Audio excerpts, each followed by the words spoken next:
महाराष्ट्राचे उपमुख्यमंत्री एकनाथजी शिंदे 3 दिवसांच्या दौऱ्यानिमित्त त्यांच्या सातारा जिल्ह्यातील दरेगावी शेतकरी संघटनेच्या पदाधिकारी यांनी घेतली उपमुख्यमंत्र्यांची भेट. स्थानिक प्रश्न सोडवण्यासाठी विशेष लक्ष घालणार. नमस्कार, मी संजीव महामुनी, सातारा जिल्हा प्रतिनिधी आणि आपण पाहताय युवा मराठी न्यूज.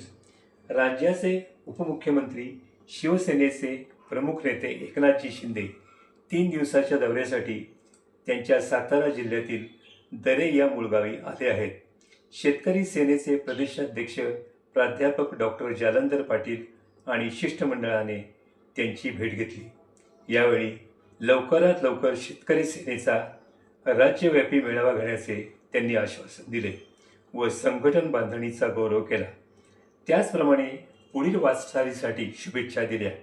यावेळी प्रदेश उपाध्यक्ष श्री विश्वंभर बाबर, जिल्हाध्यक्ष व रांगवाडीचे सरपंच श्रीरंग गलगले, तालुकाध्यक्ष शेतकरी सेना अविनाश पवार, जावली तालुका प्रमुख व सरपंच समीर गोळे यांची उपस्थिती होती.